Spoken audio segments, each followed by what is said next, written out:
¿Están listos para profundizar en las verdades de la palabra? Amén. Ok, entonces, sentidos atentos, ojitos para ver y oídos para oír. ¿Listo? Hoy vamos a estudiar un salmo que personalmente cada vez que tengo la oportunidad de leerlo, me encanta, me fascina, porque contiene consejos muy valiosos para nuestra vida cotidiana, pero también tiene verdades muy esperanzadoras de Dios para nuestras vidas. Quiero decirles, hoy tenemos dato curioso del Salmo 103, aunque no es tan extenso como el Salmo 119. ¿Sabían ustedes que el capítulo que tiene más versículos, más largo en la Biblia, es el Salmo 119? ¿Quiénes conocían esa profundidad teológica? ¿Quiénes lo sabían? Por favor, levanten la mano. Bueno, el Salmo 119 es el capítulo más extenso de la Biblia con 176 versículos bíblicos. Y aunque el salmo que vamos a estudiar hoy no es tan largo como el 119, tampoco es tan corto como el salmo más corto de la Biblia, que es, y que a su vez es el texto más corto de la Biblia. ¿Cuál es? A ver, teólogos. 117. Uy, es que ese Dieguito es muy piloso. 117, que solamente contiene 2 versículos bíblicos. El salmo que vamos a estudiar hoy ni es tan largo, ni es tan corto, pero aunque no es tan extenso, si lo estudiáramos uno a uno de los versículos hoy, les prometo que se nos iría más de 1 hora en este lugar. Y no es mi deseo hoy tener una tarde o una jornada larga con ustedes. Hoy vamos a estudiar solamente un versículo bíblico de este Salmo 103. Claro que vamos a seguir profundizando en él porque es muy lindo, pero les prometo que en 15 días retomamos. Pero con el versículo de hoy tenemos sopa y seco para esta semana. ¿Listo? Dice el versículo 1 del Salmo 103: que todo lo que soy alabe al Señor. Con todo el corazón alabaré su santo nombre. ¿Este es un salmo de quién? Este es un salmo de David. Pero algo que me llama la atención de este salmo es que aunque David era un salmista, no está haciendo un llamado al pueblo, no está haciendo un llamado a la congregación a que juntos alabemos al Señor. Él no está diciendo: pueblos todos, batid las manos y aclamad a Dios con voz de júbilo. Él que está diciendo que todo lo que soy yo alabe al Señor. Él no está hablando en tercera persona, él está hablando en primera persona. Él está haciendo una resolución y él está diciendo: yo me voy a disponer y me voy a resolver en alabar al Señor con todo el corazón. No es de cualquier manera, no será una alabanza superficial, sino quiero que sea una alabanza que más que un cántico involucre mi corazón. ¿Cuántos se hicieron resoluciones para este 2022? Muchos. Sé que aquí hay muchos sueños que están por cumplirse. Muchas personas iniciaron el año haciéndose resoluciones en las diferentes áreas de su vida. Algunos se resolvieron en finalizar un curso que tenían postergado. Algunos iniciaron un proceso de alimentación para reducir peso. Otros determinaron terminar un estudio bíblico. Bueno, no sé cuáles son las resoluciones que hayan tenido en las diferentes áreas, pero creo que lo emocionante de iniciar un año es tener resoluciones, ¿cierto? Determinarse, tener desafíos presentes que uno quiere llevar a cabo. Algunas de esas resoluciones las cumplimos, gloria a Dios, pudimos llevarlas a cabo. Otras están en veremos y tal vez aún tenemos algo del año para poderlas finalizar. Otras ya decimos: no alcancé, pero 2023, Espíritu Santo, las voy a finalizar y sé que con tu ayuda lo voy a lograr, ¿cierto?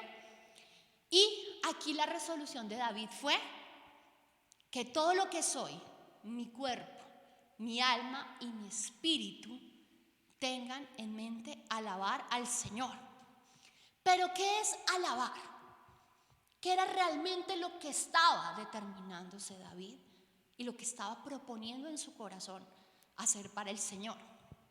¿Por qué es importante conocer el original de las palabras, escudriñarlas, no quedarnos solamente con lo que nos brinda la Biblia a primera vista, sino porque es importante ir un poquito más allá, conocer su significado? ¿Saben? Porque cuando nosotros conocemos el significado, ampliamos el significado de lo que el escritor quería plasmar originalmente. Cuando estudiamos el significado de una palabra, podemos entender a fondo la esencia de lo que el escritor quería transmitir. Y por eso quiero que hoy juntos estudiemos el significado de esa palabra, alabar. La palabra alabar viene del hebreo barak. ¿Y qué es barak? Cuando estudiamos los diferentes significados de barak, hace referencia a postrarse, a adorar, a honrar, a bendecir. Y ustedes saben que la palabra bendecir habla de bien decir, hablar bien de una persona.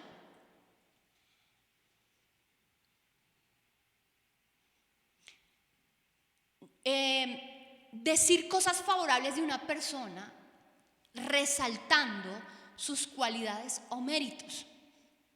También sinónimos, honrar, alabar, es sinónimo de bendecir, se los había dicho. Y por eso en la versión RBR nos dice que todo mi ser bendice, alma mía, al Señor, y todo mi ser alabe su santo nombre. De inclinarse también dice, y creo que para los orientales es mucho más familiar este concepto, porque ustedes saben que los orientales tienen como costumbre hacer reverencia o inclinarse para, de una u otra manera, mostrar una señal de respeto y de honra con la persona que se están encontrando. Ahora, les decía que me parece importante que el salmista no solamente está hablando acerca de una alabanza como cantar una canción. Sé que hoy todos cantamos canciones muy lindas al Señor y que quisimos que saliera de aquí adentro, ¿cierto? Cuando uno viene tiene ese propósito. Pero él no quería elevar tan solo una alabanza superficial, sino que él quería involucrar todo su corazón. Y nos habla de que no quiere solamente involucrar sus labios, sino que su estilo de vida pueda honrar el nombre del Señor. Y creo que hay una sensación muy bonita cuando uno recibe honra por parte de las personas que ama. Les cuento que yo tengo una tía, que quienes hemos tenido la fortuna de ir a visitarla, ella vive en los Estados Unidos. Es una persona que tiene el don de la hospitalidad y a través de ese don honra a la familia o a quienes son sus invitados. Cuando uno llega a su casa, ella tiene todos los detalles listos para hacerte sentir especial. Casi que le tiene a uno organizado el cronograma. Y van a hacer esto, y ella cuando íbamos a los parques con las niñas nos tenía sanduchitos para un día, no sé qué, y le acomoda a uno los juguitos, no sé qué, y una neverita. Y va mucho más allá que uno simplemente ir a una casa donde puede ser bien tratado, sino que ella con sus detalles, su hospitalidad, su generosidad, de una u otra manera lo hace sentir a uno honrado. Pero qué triste es cuando no nos sentimos honrados, ¿cierto? Y quiero enfocarme específicamente en una relación de pareja, donde una persona no honra a la otra, donde hay muchas palabras, ¿cierto? Te amo, eres mi corazón, eres divina, eres preciosa. Pero resulta que sus palabras no coinciden con sus hechos. Entonces habla muy bonito de te amo, pero es indiferente, ¿cierto? A veces se le van los ojitos mirando a otras mujeres. ¿Eso honra? ¿Eso dignifica? ¿Eso lo hace sentir a uno amado? ¿Es indiferente? ¿Cierto que no? Y hay muchas personas muy lastimadas porque escucharon de palabras muchos te amo, eres lo mejor que me ha pasado, quiero vivir toda mi vida contigo, eres la mujer, eres el hombre de mis sueños, pero sus acciones hablaban mucho más fuerte que sus palabras. Y sí o no, no me levanten la mano, pero quienes de pronto tuvieron así un amor al que le entregaron todo y no fueron bien correspondidos, no hay algo que duela más, ¿cierto? Que atraviese más el corazón que un amor no correspondido. Un amor de palabras, pero de pocas acciones. Por eso, mis queridos, hay tantas canciones en todos los géneros de despecho, porque no hay nada como echarle sal a la herida cuando nos sentimos mal por un amor no correspondido, porque no nos honraron con sus palabras y sus acciones, ellas no fueron coherentes con sus palabras. Hay una canción que dice por allá: siempre diciendo que sí, pero con tu forma de ser diciéndome que no, ¿cierto? ¿Qué quería decir eso? Tú me dices a todo que sí, me amas, soy lo mejor, pero con tus acciones me dices no, me demuestras todo lo contrario. Y lloran, cantan esas canciones. Muy duro, porque el no sentirse honrado, el no sentirse amado, el no sentirse correspondido es algo que nadie quiere sentir. No solamente hablamos de las relaciones de pareja, con los hijos, ¿cierto? A veces sentimos que damos mucho, pero que a veces pareciera que ellos no valoraran el amor, ¿cierto? Y les hablé acerca de qué es alabar, ¿cierto? Honrar, dar lo mejor por esa persona, inclinarse, adorar, bendecir, ¿cierto? Bendecir. Y específicamente estamos aquí hablando del nombre del Señor. Pero hoy también vamos a ver qué no es alabar, qué es lo opuesto a alabar. Y hoy, aunque hay muchas formas de deshonrar el nombre del Señor, aunque hay muchas formas de no alabarlo, hoy quiero centrarme en una que citó Jesús. El propio Jesús nos habló acerca de qué no es honrar y qué no es alabar a nuestro Dios.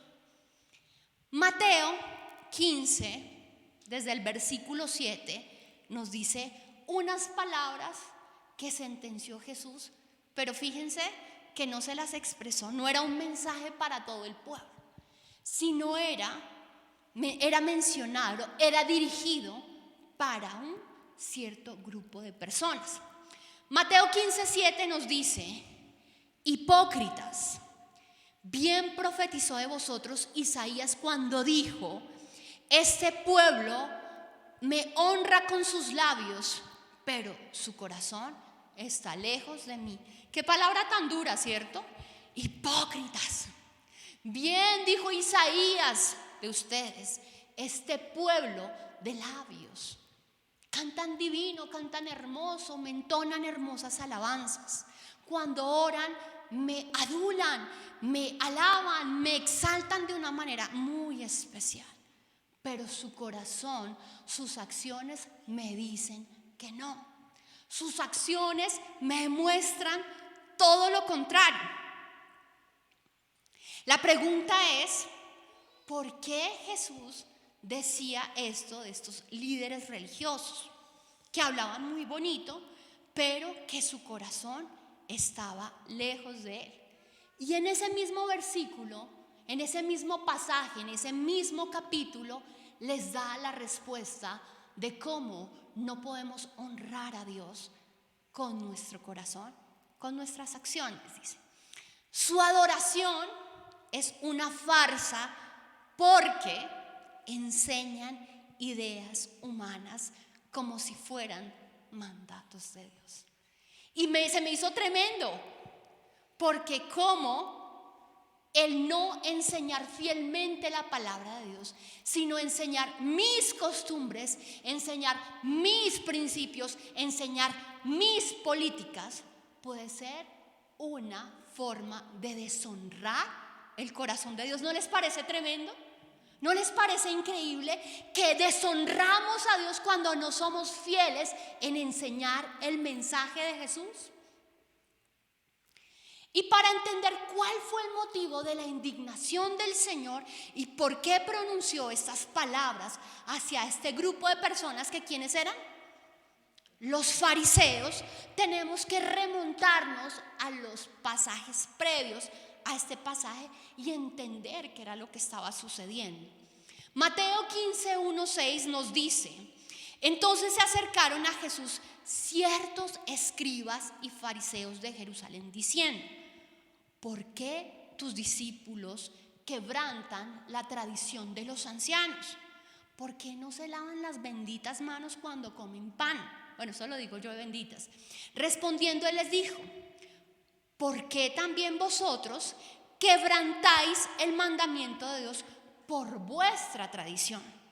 Porque Dios mandó diciendo: honra a tu padre y a tu madre, y el que maldiga a padre o a la madre muera irremisiblemente. Pero vosotros decís: cualquiera que diga a su padre o a su madre, es mi ofrenda todo aquello que pueda ayudarte, ya no ha de honrar a su padre o a su madre.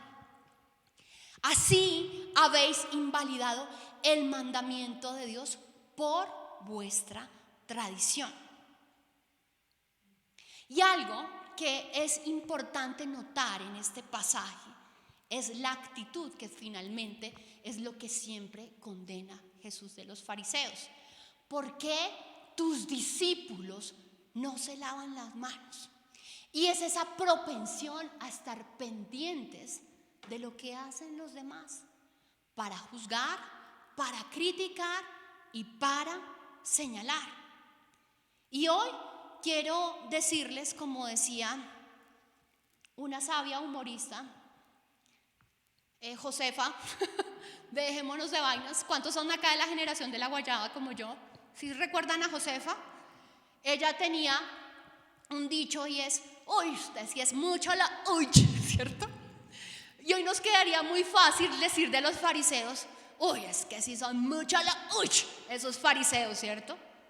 Pero hay una delgada línea en convertirnos en personas religiosas y tener una actitud que el Señor condene. Y es cuando nos convertimos en personas que todo lo critican, que están muy pendientes de lo que hace mi hermano, mi vecino, de cómo canta. Dice que canta horrible, canta súper duro, pero párese de la silla, o sea, muestre que sí está adorando. Uy, es que habla tan feo.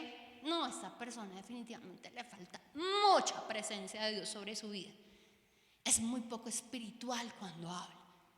Y fíjense que ese tipo de comportamiento es un comportamiento que desagrada a Jesús. Cuando nos convertimos en personas que nos volvemos jueces de otras personas y estamos condenando, estamos juzgando, estamos criticando la conducta. Qué feo es eso. Pero ¿quién no ha sido alguna vez tentado o quién no ha caído ha sido picado por el bichito del fariseísmo? Creo que todos los que estamos aquí presentes. No hay uno solo que pueda botar o arrojar la primera piedra. Todos hemos sido picados por el bichito del fariseísmo. Nos hemos sentado a criticar. Nos hemos sentado a señalar la fe o la creencia de otras personas. Y es algo que el Señor condena. Ahora,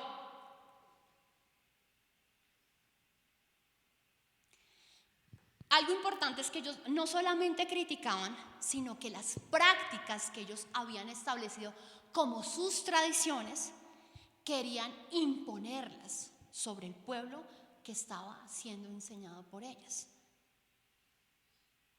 Y no solamente querían imponer sus prácticas y sus disciplinas, sino nos dice la palabra que aún también querían imponer las que ellos ni siquiera con un dedo estaban dispuestos a llevar. O sea, a veces querían ponerle cargas a las personas de hacer oraciones, ayunos, diezmar, dice la palabra que hasta lo de una semilla, para ponerle trabas a las personas. Y esto impedía que las personas tuvieran una relación cercana con Jesús. ¿Y por qué a Jesús le indignaba esta actitud? ¿Por qué le incomodaban tanto estos fariseos? Porque mientras Jesús vino a ser un facilitador del reino, Él vino a hacer posible lo que para ti y para mí era imposible con nuestro esfuerzo. Los fariseos lo presentaban el reino de Dios como algo tedioso e imposible de lograr con sus muchas reglas. Y una gran mentira que nos creímos muchos, y creo que todos los que estamos aquí presentes, es que vivir tiempos de dificultad es sinónimo de estar experimentando ¿qué? El castigo de Dios sobre nuestras vidas, la maldición. Pero me encanta este pasaje de las Escrituras que está en Juan 9, versículos 1 al 3. Dice: mientras caminaba Jesús, vio a un hombre que era ciego de nacimiento. Rabí, ¿por qué nació ciego este hombre? La pregunta de sus discípulos. ¿Fue por sus propios pecados o por los pecados de sus padres? No fue por los pecados, no fue por sus pecados, ni tampoco por los de sus padres, contestó Jesús. Nació ciego para que todos vieran el poder de Dios en él. Y fíjense que aquí el Señor estaba desmantelando una mentira de la mente de los discípulos. Pero es una mentira que, aunque aquí expresamente el Señor quita, o es un argumento reemplazado, muchos de nosotros seguimos tragándonos ese sapo, ¿cierto? No, es que a mí me está yendo mal financieramente porque el Señor me está dando pau, porque el Señor está bravo, porque el Señor desea castigarme. No, yo estoy viviendo este quebranto de salud porque uno no aprende ni con palo ni con rejo, sino con su mismo pellejo, ¿cierto? Cualquier situación difícil que muchas veces afrontamos, la asimilamos con que Dios está enojado con nosotros, con que Dios está apartado de nosotros. Y fue una mentira que el Señor quiso que sus discípulos no tuvieran más. Que les dijo, no es ni por el pecado de él, ni por el de su abuela, ni el de su tatarabuela, ni el de la bisabuela. Es para que el poder de Dios sea glorificado. Si hoy en el presente estás viviendo un tiempo de aflicción y tú te preguntas, Señor, ¿y por qué? Quiero decirte que a través de esa aflicción tú vas a testificar del gran poder de Dios sobre tu vida. En meses pasados hablé acerca de zarandeado, ¿cierto? Hay oportunidades en donde Dios permite que Satanás meta sus sucias narices para estorbarnos en algunos asuntos, pero nunca le da el control absoluto de nuestras vidas. El Señor está presente con nosotros en el tiempo del zarandeo. Y recordarán que Pedro fue pedido para ser zarandeado, pero que dijo Jesús: yo he rogado al Padre para que no te falte la fe. Tenemos un intercesor número 1 cuidando y velando por nuestras vidas, que es el mismo Jesús, el cual no nos va a dejar postrados en medio de nuestra dificultad. Pedro, en la noche más oscura y más confusa, negó a Jesús. Pero ese no fue el final de Pedro. Ese no fue el final de su historia. Resulta que ese hombre no afirmado, indeciso, que tambaleó en una noche confusa e indecisa, fue el mismo hombre que después que recibió la presencia del Espíritu Santo pudo levantarse en el denuedo del Espíritu Santo y predicarle a más de 3,000 personas que al escuchar su mensaje fueron transformados por el poder que había en su palabra. Y fue el mismo hombre que un día lo negó, pero que después estuvo dispuesto a ir a la muerte por su Salvador. Ninguna aflicción presente te va a destruir. Ninguna aflicción presente está evidenciando que el Señor se ha olvidado de ti, porque eres lo peor. Y pueda que hayamos cometido muchos errores, que hayamos pecado, pero recuerden que abogado tenemos para con el Padre, que es ¿quién? Cristo Jesús. Tenemos el mejor abogado. ¿Por qué? Porque es un abogado que nos defiende, pero que nos defendió con su propia vida. y que ya nuestra sentencia ha sido ganada gracias al sacrificio de esa cruz. Esa es nuestra realidad. Entonces fíjense cómo una mentira que tenían los discípulos de Jesús, o que pudiese haber sido una verdad para esa época, para quienes caminaban en la ley, nosotros no vivimos bajo la ley, sino bajo la ley de Cristo, que es el amor. Esa es la ley, esa es la jurisdicción, se podría decir así, Elizabeth, que nos cobija, que nos gobierna. Y eso quiere decir que el Señor ya no vive airado con nosotros. Nunca prometió que no vamos a tener dificultades.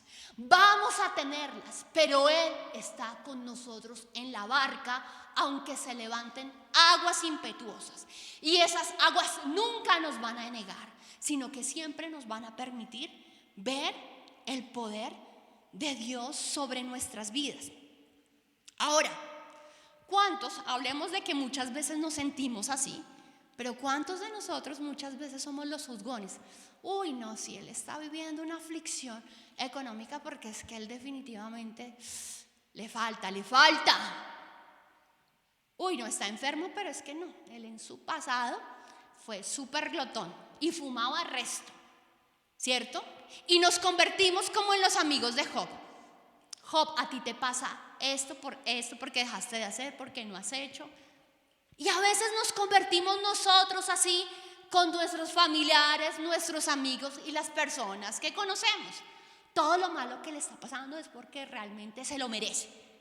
Ha sido una persona muy desjuiciada, ha sido una persona muy indisciplinada, ha sido un pecador y tenemos y lanzamos juicios.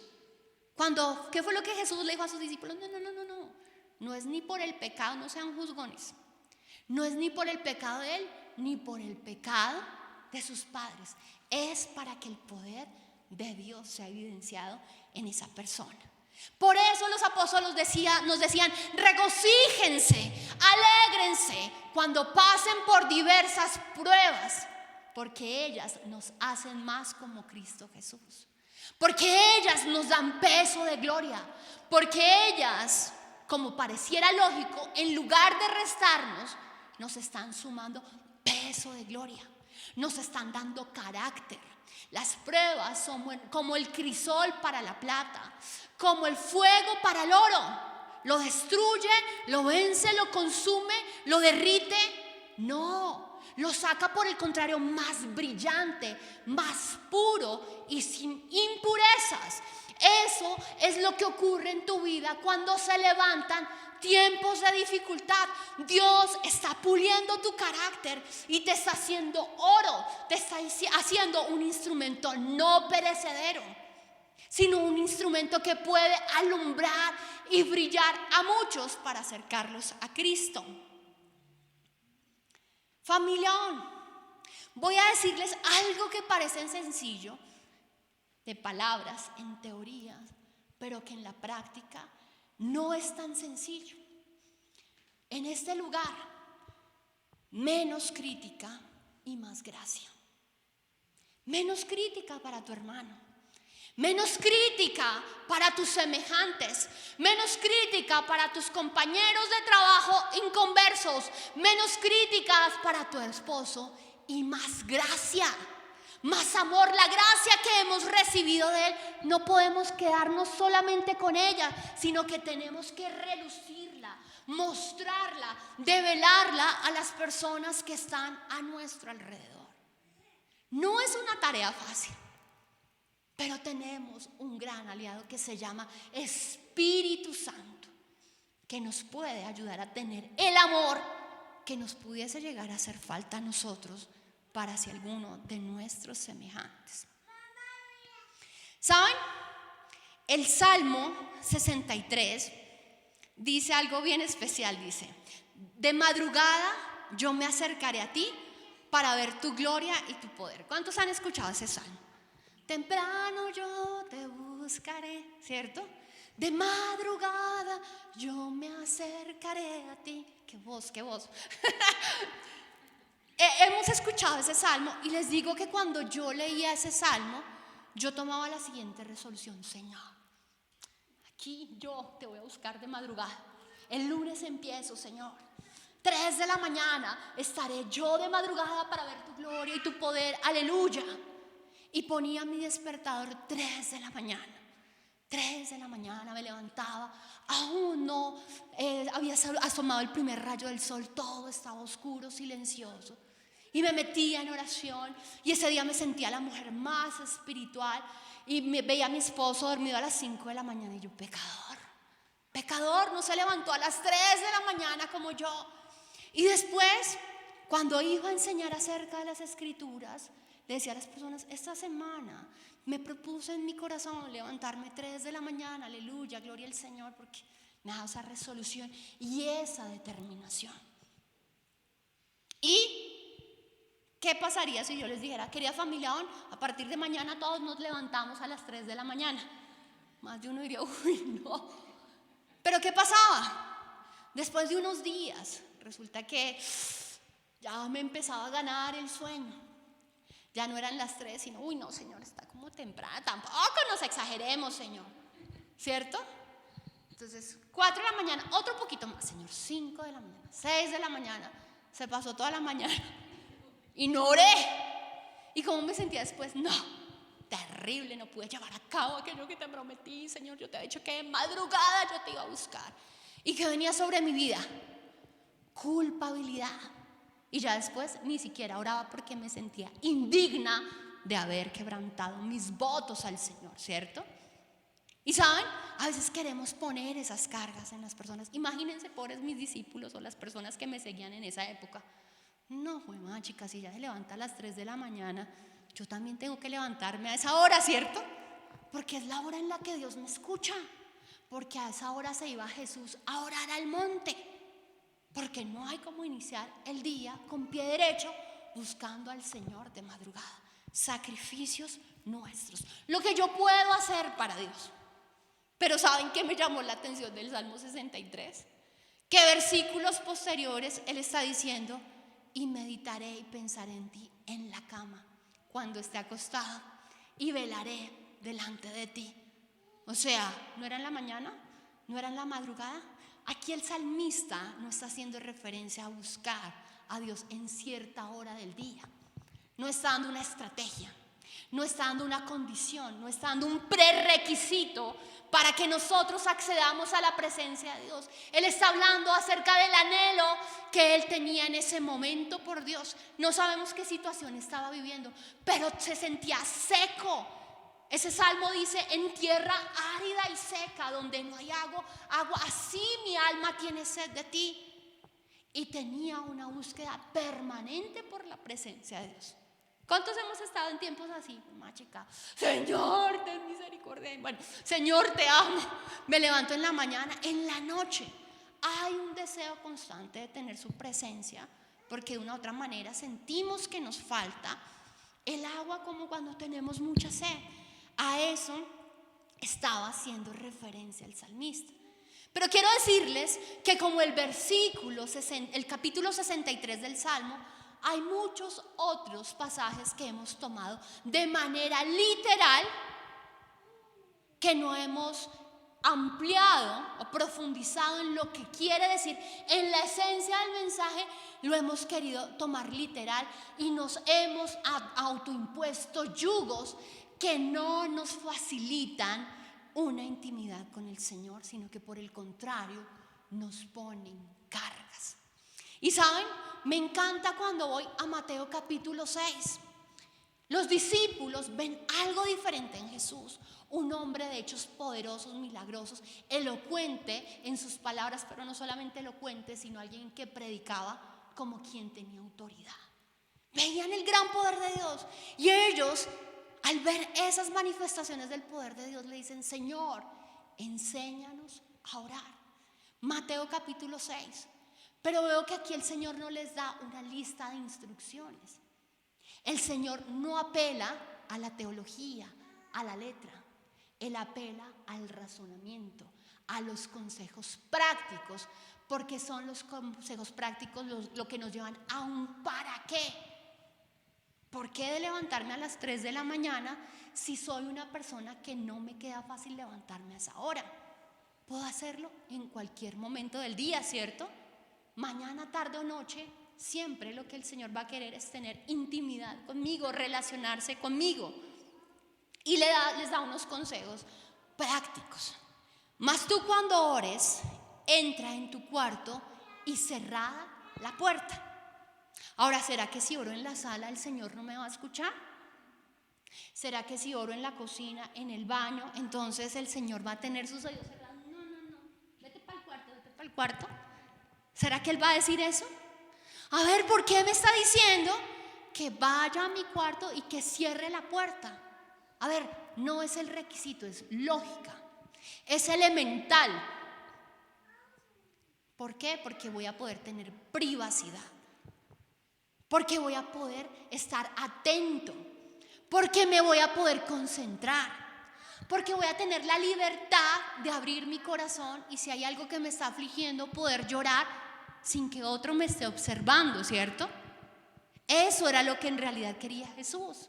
Una relación basada en la lógica, sentido común. Cerrada la puerta, ese tiempo de privacidad. ¿Para qué? Para que nos concentremos. Ora a tu Padre que está en privado. Y todo lo que ores a tu Padre en privado, ¿el qué va a hacer? Lo va a recompensar públicamente. O sea que cuando oramos aquí como familia ON, ¿el Señor no va a escuchar nuestra oración? Claro que la va a escuchar, pero Él aquí está yendo un poquito más allá y está hablando acerca de la intención y la motivación con la que nos acercamos. ¿Queremos ser vistos por otras personas? ¿O en realidad hay de nosotros un corazón genuino para relacionarnos con Él? No hay nada más bonito que recibir un regalo, un presente o relacionarse con una persona que tiene un amor genuino, auténtico, fiel, verdadero hacia ti. Pero qué triste es, no sé aquí quiénes sean, no sé si María ha tenido la experiencia, quiénes aquí más son maestros. De pronto llega el alumno con, profe, es que te traje una manzana. Profe, es que me fue re mal en la evaluación de matemáticas. Pero, profe, esa manzana está deliciosa, ¿cierto? Qué regalo tan desinteresado, ¿no? ¿Cierto? No es algo desinteresado, es algo que tiene como propósito, a ver cómo me ayudas ahí. O cuando uno todo lindo, no digo que esté mal, porque la Biblia nos dice que podemos hacer de esa manera para ganar ciertas cosas, ir al banco y de pronto a la niña de la caja, hay unos chocolaticos, algo especial a final de año, porque es que, ¿te acuerdas que hay que hacer fila? ¿Cierto? ¿Es desinteresado? Es porque no, es que esa niña, la cajera me cae súper bien, es tan linda, auténtica, divina, preciosa, la amo. No, a ver cómo me ayuda. Ahora, esas fueron las instrucciones que el Señor dio. Sentido común y intención. Siempre el Señor, ¿a qué va a ir? A la intención del corazón. ¿Qué deseamos tener con Él? Intimidad, un tiempo para estar a solas con Él. Ahora, me llama la atención lo que ocurre posteriormente, después de que Jesús llama a los fariseos y les dice: hipócritas, bien profetizó sobre vosotros Isaías, vosotros sois un pueblo que de labios me honra, siempre diciendo que sí, pero con sus labios, su corazón está lejos de mí, con sus acciones me muestran todo lo contrario. Me llama la atención lo que hace Jesús, porque esto era lo que ellos hablaban en las sinagogas abiertamente a la gente. A ver, yo veré esta semana, todos a lavarse las manos. Nadie puede pecar contra Dios si no se lava las manos antes de comer el pan. ¿Saben? Después de que los fariseos van y quieren acusar a sus discípulos delante de Jesús, miren lo que hace Jesús. Escuchen, les dijo, y traten de entender, le dice a la gente. Lo que entra por la boca no es lo que contamina. Ustedes se contaminan por las palabras que salen de su boca. Entonces los discípulos se le acercaron y le preguntaron: ¿te das cuenta que acabas de ofender a los fariseos con lo que acabas de decir? ¿Y qué le responde Jesús? Toda planta que no fue plantada por mi Padre Celestial será arrancada de raíz, así que no les hagan caso. Tremendo, porque ellos eran los líderes de la época. ¿Y saben qué hizo Jesús? Contradecirlos públicamente de sus malas enseñanzas delante de la gente. Después de que termina de hablarles, se acerca a la gente y les dice: no es lo que entra al corazón, no es lo que entra al cuerpo del hombre lo que le contamina. Porque usted va y se come una rellena y después, mijo, la saca en la letrina. No es eso lo que le contamina, es más bien lo que sale del corazón. Pero eso es como un efecto, ¿no? Lo que sale, pero que sale del corazón. De la abundancia del corazón, habla la boca. De lo que alimento mi corazón, de lo que alimento mis pensamientos, es realmente lo que contamina el corazón del hombre. Y los discípulos, yo me imagino, uy, Jesús lo que acaba de hacer, o sea, acaba de desmentirlos, acaba de desenmascarar esta mentira delante de toda la gente. Y saben, querida familia ON, cuando alguien esté enseñando verdades que de tanto escucharlas, ¿recuerdan la frase inicial? Que de tanto escuchar las mentiras, que de tanto escucharlas se vuelven verdades, debemos tener el carácter de Jesús para sacarlas a la luz y poner en evidencia que son una mentira. En eso no nos puede temblar la mano. No podemos ser pasivos, porque ¿saben qué ocurre? Cuando de pronto estamos enfrente o somos testigos de que estamos viviendo, escuchando una mala enseñanza, que esas enseñanzas imposibilitan el que la gente tenga una relación cercana con Jesús. Esas enseñanzas, lejos de acercar, apartan a la gente de Jesús. Mire, si usted ora 2 horas y media, gloria a Dios porque usted ora 2 horas y media, porque usted diezma de su tiempo para su devocional. Pero eso no aplica para todo el mundo. Hay mamás que tienen que levantarse 4 de la mañana para dejar el almuerzo listo para sus hijos e irse a trabajar. Y llegan 6, 7 de la noche cansadas del trabajo, muchas de ellas, a verificar las tareas de sus hijos. Y no tienen tiempo para hacer un tiempo de oración de 2, 3 horas. No podemos imponerle cargas a la gente. Entonces el día que puedo orar 20 minutos, media hora, ese día Dios no me escuchó. Claro que Dios me escucha porque hay un deseo en mi corazón de tener intimidad con Él. Nada que no esté expresamente, que no sea explícito en la palabra, puede convertirse en un tropiezo para aquel que quiere acercarse a Jesús. Tenemos que ser frontales en atacar aquellas enseñanzas que difieran del mensaje de Cristo. Pero también hay una preciosa promesa.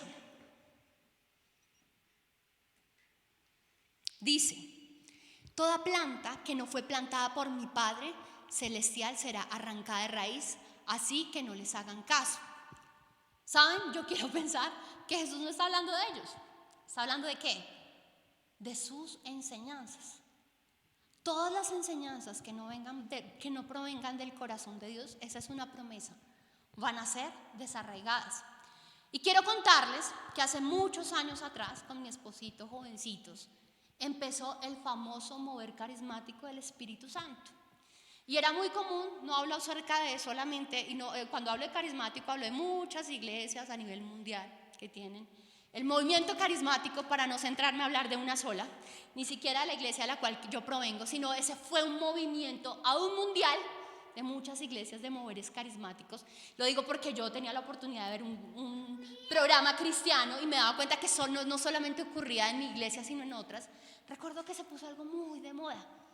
De repente estábamos orando y se levantó la unción del gozo. Yo no veo la famosa unción del gozo en ningún lado en la Biblia. Conozco que una manifestación del fruto del Espíritu Santo es el gozo, que no viene producto de una emoción, un momento, me cogió el gozo del Señor, sino habla de un carácter, ¿cierto? De una persona que tiene como parte de su estilo de vida el gozo. Y les cuento que parece ahora muy chistoso, muy jocoso, pero en esa época no lo era tanto. Estábamos orando y de repente empezaba la gente a secarse la risa. Pero así orando, hagan de cuenta que ustedes finalizó la reunión y allá Diego empieza como loco a reírse. ¡Guau, guau, guau! Dieguito, ¿qué te pasó? No, el gozo del Espíritu Santo. Y así, y todo el mundo juega de la risa. Y uno voltea a mirar a las personas de lado. No, es que tengo el gozo del Espíritu Santo. Parecían locos, tontos todos.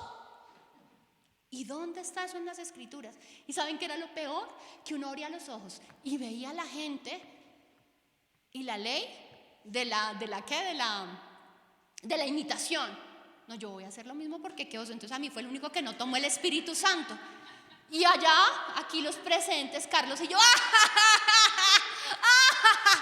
o sea, pero con cero ganas de reírnos. Pero qué oso que la gente diga que no nos tomó el Espíritu Santo. Y saben, hoy en día es muy difícil, aunque no digo imposible. Hay tanta gente descabellada, loca, en tantos lugares, que de pronto todavía hay una secuela del gozo del Espíritu Santo que quedó por allá, una manifestación. Pero hoy en día eso ya no. Se fue muy criticado, cuestionado en su momento, y bíblicamente no tiene ningún respaldo. Toda planta que mi Padre no sembró, toda enseñanza que el Señor no sembró, va a ser desarraigada. Todas las enseñanzas que hoy en día tienen tanto auge, que no están en la palabra del Señor, hay una promesa. Un día van a ser desarraigadas. No hablemos de personas, porque eso de una otra manera sería pensar sin compasión, ¿cierto? Hablemos de enseñanzas. Pero ¿saben qué es lo más triste? Que salen enseñanzas que han sido desarraigadas por el Padre, pero surgen nuevas enseñanzas. Por eso es importante, querida familia ON, que tengamos profundidad en las Escrituras. Ahora, dice, son ciegos que conducen a los ciegos, y si un ciego guía a otro, los dos caerán en una zanja. Un ciego guiando a otro ciego, ¿a dónde van? A la zanja. O sea, este es un efecto multiplicador. Un ciego guiando a otro ciego termina siendo el club de los ciegos.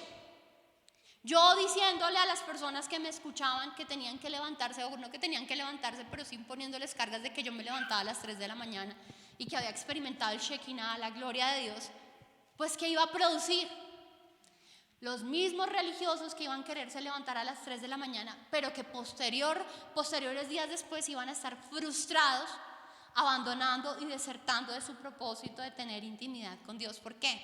Porque no lo lograron. Y vuelvo y les repito, el peligro de esas prácticas es que obstaculizan el acercarse a Jesús y a su reino. Cuando Él con su muerte fue un total facilitador. Él hizo sencillo para nosotros el acceso al reino de los cielos. ¿Fue fácil para Él? No, mi esposo le enseñaba hace 8 días. No fue fácil para Él, le costó su propia vida. Pero ahora tú y yo, a través de eso que Él hizo difícil, ahora nosotros lo tenemos fácil y podemos acercarnos de manera confiada, con acceso directo a su presencia. Él hizo posible lo imposible. Entonces Pedro le dijo a Jesús: explícanos la parábola que dice que la gente no se contamina por lo que come. Y Jesús les dice: ¿todavía no lo entienden? Preguntó Jesús. Todo lo que comen pasa a través del estómago y luego termina en la taza del baño, en la cloaca. Pero las palabras que ustedes dicen provienen del corazón. Eso es lo que contamina. Miren que hay una observación que no hace Mateo, pero que me llama la atención, que sí la hace Marcos en este pasaje. Dice: porque no entra en su corazón, sino en el vientre y sale a la letrina. Esto decía, haciendo limpios todos los alimentos. Así que cómase sus rellenitas si le gusta con libertad. Pues del corazón salen los malos pensamientos, el asesinato, el adulterio, toda inmoralidad sexual, el robo, la mentira y la calumnia. Esas son las cosas que en realidad contaminan. Comer sin lavarse las manos nunca contaminará. ¿Y de qué estamos alimentando nuestro corazón? Sería la pregunta en esta mañana. Porque finalmente lo que sale de él sí es lo que contamina nuestras vidas. Él está hablando de que ninguna práctica exterior puede de alguna manera afectarnos, pero que sí tenemos que ser cuidadosos en aquello con lo que estamos alimentando nuestros pensamientos. Ojitos que ves, oídos que escucháis. ¿De qué nos estamos alimentando diariamente? De chismes, de malas noticias, de canciones de despecho que nos llevan a recordar. Miren, todo me es lícito, pero no todo me edifica. Todo me es lícito, pero no todo me conviene. Todo me es lícito, pero no debo dejarme dominar de nada. Miren, yo no les voy a hacer y no estoy llamada a darles una lista de lo que sí deben hacer y lo que no deben hacer. Pero si ustedes han sentido inquietados por el Espíritu Santo en algo que de pronto han establecido como hábito, pregúntense qué fruto está dejando esa práctica en sus pensamientos. Yo no les voy a decir, no, es que no pueden ver X novela, pero esa X novela me está llevando a recordar prácticas del pasado, está despertando en mí impulsos sexuales que de pronto yo ya no tenía. ¿De qué estoy alimentando? ¿De qué se está alimentando mi corazón? ¿Qué palabras están entrando a mis oídos? ¿Qué imágenes están entrando a mis ojos? De eso sí tenemos que cuidarnos. No podemos tener el síndrome de Peppa Pig. ¿Saben cuál es el síndrome de Peppa Pig? Quienes somos papás sabemos, conocemos a la bendita puerca. Ella y su familia disfrutan de charco de lodo. Resulta que esa naturaleza ya no es la que nos rige. No seamos como el cerdo que le busca revolcarse en el cieno. ¿Qué quiero decirles con esto? Todos los que estamos aquí tienen cara de que se bañaron, por lo menos tienen cara de que sí. Nos bañamos, ¿cierto? Nos tratamos de poner una ropita bonita porque es domingo, vamos a ir a la iglesia, perfumémonos, en el caso de las mujeres maquillémonos, veámonos lindas. Todos nos bañamos, pero les aseguro que yo no estoy esperando, niñas, charco de lodo, ensuciémonos porque mañana nos vamos a bañar. Yo no me voy a ir a sentar en el andén porque igual mi pantalón lo voy a lavar. Yo quiero estar limpia. ¿Cuántos han puesto aquí, me recuerda su nombre? Lady se trajo pantalón blanco. Yo sufro con el pantalón blanco, me encanta el pantalón blanco, pero se ensucia con solo mirarlo, ¿cierto? Y preciso el día que me pongo pantalón blanco, ese día Luciana me puso la mano untada de chocolate acá, ¿cierto? Ese día me unté de polvo o algo y mis vestidos blancos ya no son tan blancos. Y aunque yo sé que lo voy a lavar, aunque sé que va a pasar por la lavadora, pues yo quiero que esté blanco hasta el final del día. Aunque sé que mañana me voy a bañar, yo en lo posible voy a tratar de estar limpia. No voy a querer llegar toda llena de polvo, con cara de recicladora. Yo quiero irme a la cama lo más limpia que sea posible. Y aquí Alejita, ella trabaja con todo el tema de belleza, sabe que aunque uno no se maquille, ¿cierto, Aleja?